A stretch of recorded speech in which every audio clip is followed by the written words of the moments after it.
Well, welcome back, or if this is your first time stopping by, thanks for hitting the old play button. Let's talk first generation F-body subframe assemblies. All 3 years are virtually the same, maybe Nova, and probably some of the second generation stuff would probably change over to what we're going to do. As you can see behind me, completely 100% stripped down, nothing but a subframe, and bunches of parts all over the place, thrown up like a transformer blew up in here. Now, what we're going to get into is the do's, the don'ts, the whys, and the maybes, and the order of operation to make your life a little easier. I have no idea how long this video is going to take. We're going to try to cover as much as I can until either I run out of steam, run out of motivation, or realize that I forgot to order a part. But we're going to share with you what we can on assembling this subframe here today at the Vinyl Village Garage. Since last video, some more parts have showed up. My bolt kit for my front control arms, because that's a special stud that goes there. I'll show you that in just a minute. Some rotors have showed up. Wheel seals, axle, rotor seal, grease seals, got that here. I did assemble the control arms, press the bushings in, press the ball joints in. Did the same thing to the upper. So you say those are now completely assembled and ready for installation. I've got everything all sandblasted and painted. Several hours wrapped up in that. Last go around, so I popped that axle out, did that bearing, went ahead and did the driver's side, pulled the axle out. Boy, am I glad I did that, because this bearing is junk. It shouldn't make any noise at all. It actually wobbles all over the place. So, got another bearing on order. Should have just bought both. This is the first car it's needed both. So, this thing was a rusted piece of garbage. If you didn't see it from the very beginning, go back and watch those episodes. And don't forget to that too, just the same. So, first things first, subframe. Prep it how you want. Sandblast it, paint it, wire brush it, paint it, have it media blasted, and then powder coated, whatever. That's what we're going to start with, this bare subframe. Step one is going to be, especially Pontiac, maybe not so much Camaro, but those guys, they have different engine mounts. Well, Pontiac likes to run the things there through the engine mount, that little opening there, the brake line and the fuel line. So lay those in there first, and then install the engine mounts loosely, because you still got to put the bolt through for the control arm down here. So you still have to leave that loose to get that thing lined up. And then, before you actually put the control arms in, let me stop. Put the sway bar in. Almost probably put the sway bar in first, maybe, because it was a whole lot easier to fish that thing through there now, especially if you go with a bigger diameter one. You'll be loving yourself a whole lot more if you go ahead and lay that in the place. So once you get the control arms in, it's a little fickle to get in there, especially without scratching everything up. So we're going to wrestle on putting fuel line, brake line, lay it in roughly, and get that sway bar stabbed in there.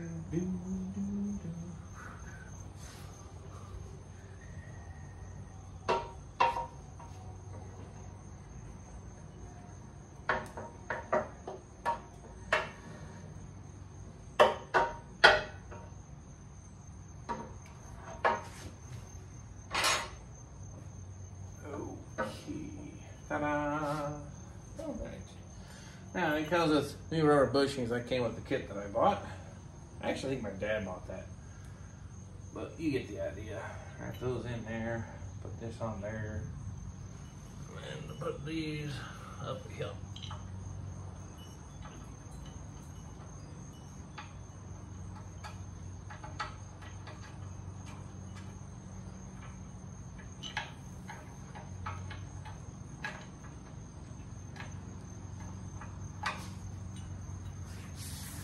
Do the same the other side there. Now these bolts, I wouldn't tighten them up yet, because you want that sway bar to move side to side and up and down, but I get them running in about halfway probably.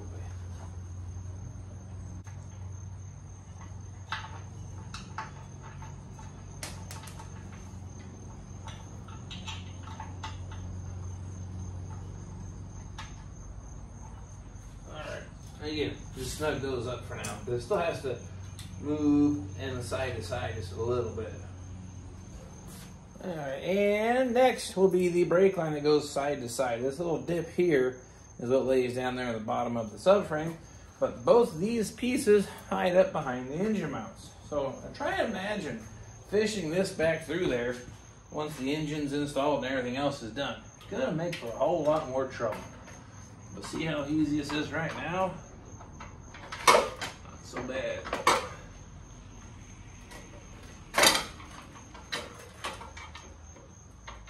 Okay, now, again, don't have to clip it into place yet, but at least put it in place. Now that's laid into place, come back around here, you can see it better when I'm talking about it. It all kind of tucks inside here. Now there's clips that attach that to that cross member on the subframe. What I'm gonna do next though is I'm just gonna stab a bolt through the hole, kind of like an alignment pin, because I wanna tighten up the engine mount bolts. It's a lot easier to get to these two with the control arm out of the way because, if I recall right, they're right upside in, there, sorry.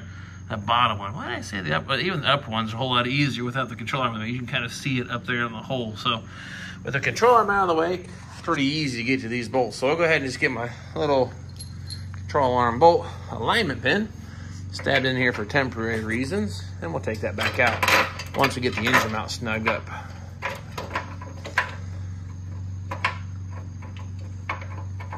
There we go. Ta-da. I'll do the same thing to the driver's side. Engine mounts now secure the top plate. I'm going to leave these two bolts loose. It gives me just a little bit of wiggle room then on that lower bracket to help me feed that bolt through. Like I said, it is an alignment pin, so I can move that bolt pretty easily. The other thing I'm going to do is when I put this in final assembly, I'm going to put the bolts the other way, so the nut's on this side. That's just kind of get things in place. Now, let's talk about these upper control arm bolts. I ordered them because if you look carefully here at that end, see that knurling? They are actually a stud. So if you put this style bolt back in, the guy who aligns your car, he's going to like you a whole lot more.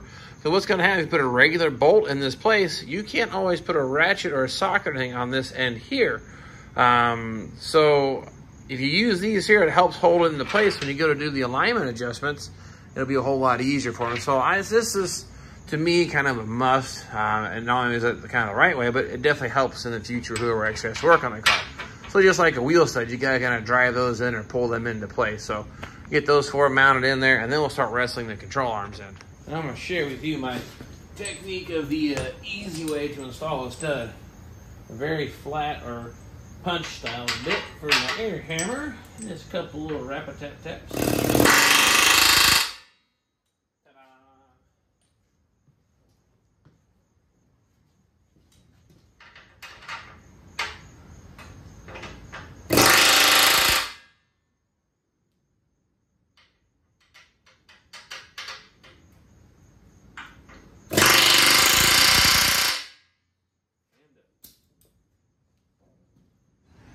Let's talk about my least favorite thing to mess with, the springs. Right now, my friend Louie has given me this here, a little different setup to help compress that spring into its pocket to aid in installing our control arm. So I'm going to go this way and give that a shot.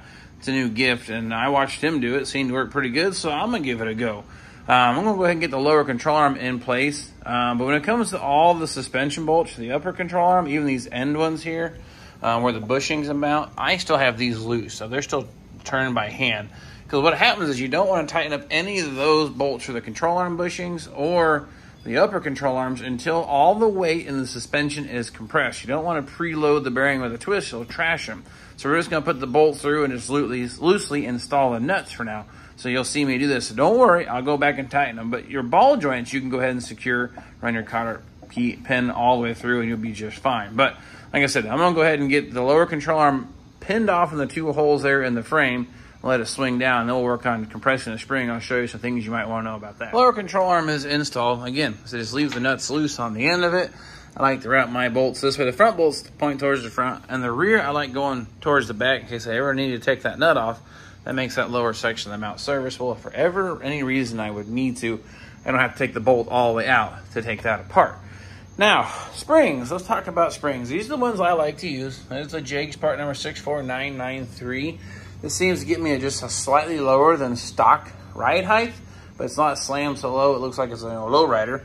And it still rides pretty good. So this is my favorite spring that I like to use. Like I said, I don't have to do any modifications or cutting on them.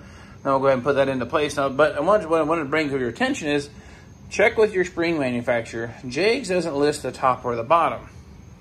There are some that are dual rate springs where the coils are spaced out differently. Some is closer to the top. Some have where the one coil is partially flattened.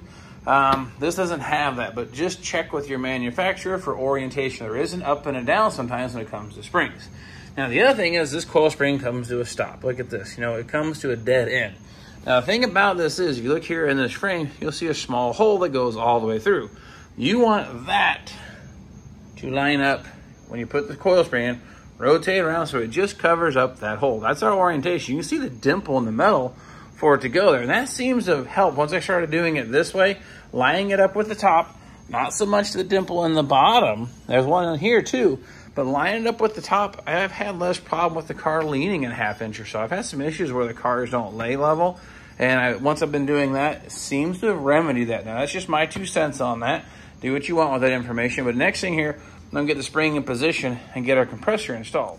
Now, again, this is probably my least favorite thing to mess with is springs. They just, yeah, I don't like them. That's all there is to it. I have no other way to say it. I just don't like them. Now, this is going to drop down through here. That's the shock mounting hole.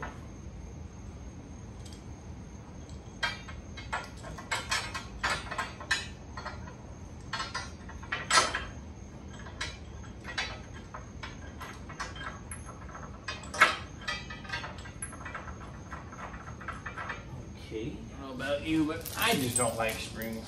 So we're going to do this. Going to drop the chain down the middle of it. Just because, right? Yeah. All right, there we go. Now, if that way, if something were to not go as we had hoped, at least something's going to maybe slow it down from ripping my face off. Okay. All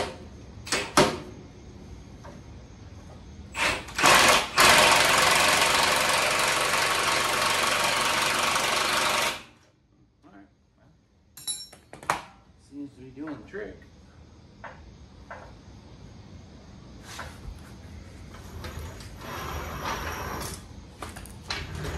Now the problem with not having an engine or transmission in it, this subframe weighs basically nothing. So you can't use the weight of the vehicle or engine and transmission to compress it down. Sometimes you can do that when it's all loaded up, but I don't have that option. What I'm trying to do is get the spring to kind of pop into its pocket here. It wants to go,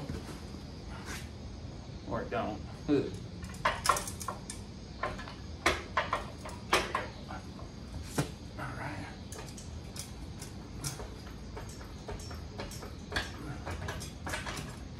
Like I said, now it's picking everything up because there's just no weight.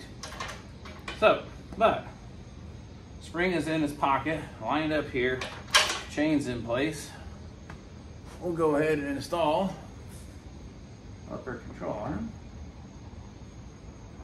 2 studs.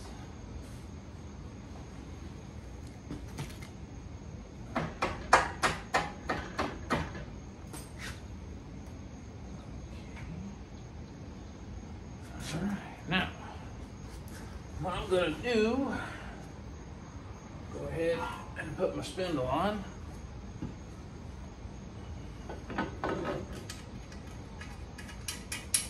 Couple, 2-3 turns on that. That tells me how far I need to bring up the control arm to get it to go into there. And that is quite a bit.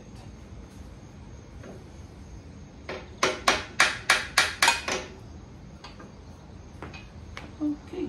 Okay.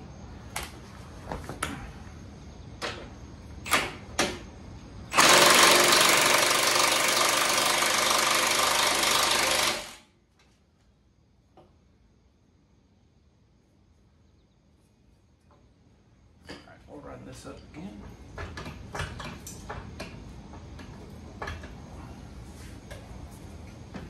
Oh wow, it's just about to poke through that. It's gonna work. I have my nut ready for that ball joint. And I'm going to hang off to the side. Yep, there we go. Well, Louie, you're right. That worked pretty good. All right, nuts are on there, chain's on there. I think we'll be all right. Now we just go ahead and just torque these nuts down on the ball joints, put our cotter pins in, and then, unfortunately, shouldn't say anything to the other side, but you can see how that actually works really nice, that tool. So I'll see about getting the part number. It's a Duralast tool. I'm sure there's other manufacturers that make it, but this one's been tried and tested and it works. So I like it. Let me get these two nuts tightened up. All joint nuts are secure now, so that's not going to go anywhere. So we can remove the floors there. Put it on the other side because I'm going to need it there in just a minute. And then take this loose.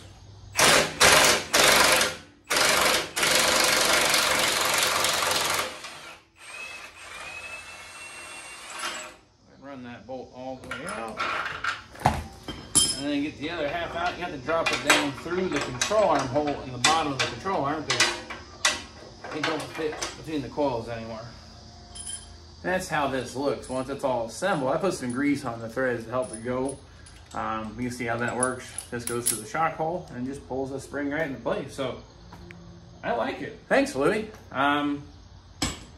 Not sure what we're going to do next year, but I'll go ahead and throw the other side together. Okay, after a few choice words, it's a little more snug between this side and that to get in there to finish that up. But I was able to get in there and do the same routine, jack and everything. And here's that, I'm assuming the part number for that tool, 84-008. Works fantastically. Love it. I'm going to keep using that. I had a homemade one. It worked, but I think that worked a little bit better. Everything's all in place. Again, everything's loose. This is loose. Won't tighten that up until I get all the suspension all loaded with the weight of the car body on it, same as the lower control arms. But you can see how this is really starting to come together and looking like it could hold an engine. Well, I don't know about you, but I'm feeling quite accomplished. I didn't knock my head off doing the springs, putting those control arms in, and minimal or no scratches. So that setup works really good. So I will be using that in the future. I know I said that, but I like it. And then it's going to be about 8 o'clock. I got to shut it down here because I like to try to be nice with the neighbors. But I'm telling you what, I'm going to sleep good tonight because that is a major stress for me, putting the springs in these cars. I don't like that. It's one of the things I'll probably say I don't really enjoy doing, and it causes me a little bit of stress. The chain's not a bad idea. The holder's a little bit better. Stay out of the way of the spring in case something were to come apart. But so far, so good. So I think we'll work on next go around. I'm going to work on maybe that axle behind the scenes, pop it off. I got videos on that if you want to see it, or I could even set you up with a link. Let me know. Let me know in the comments if you want to know the other video I did that on. I can send you a link because I got a way of doing that without a press. Love it or hate it, but it works, and it works really good. Done several cars that way. So Trans Am Nationals has come to an end. Thanks for all those folks who stopped by to say hi, checked out the cars that I had built. Really good time seeing you all again, but nonetheless, get back to playing with this here. Keep sharing the footage with you, making it all happen in my little tiny space that I have to work with, and still get fantastic results as some of you saw there in Dayton, Ohio. So nonetheless, thank you for following me on building these old cars. Appreciate that. Thank you for subscribing, sharing with your friends, liking. Hit that like button. Let me know. A lot of you do, but some of you haven't. Don't let me down. Be a team player. Do what you can to help us out here. So anyway, enough of this. I'm going to get some sleep with a smile on my face knowing this is done, and we'll catch you all next time. 'Cause in the Vinyl Village garage, they're building cars that look so fine. A man named John built a Firebird 67s 8 to 9.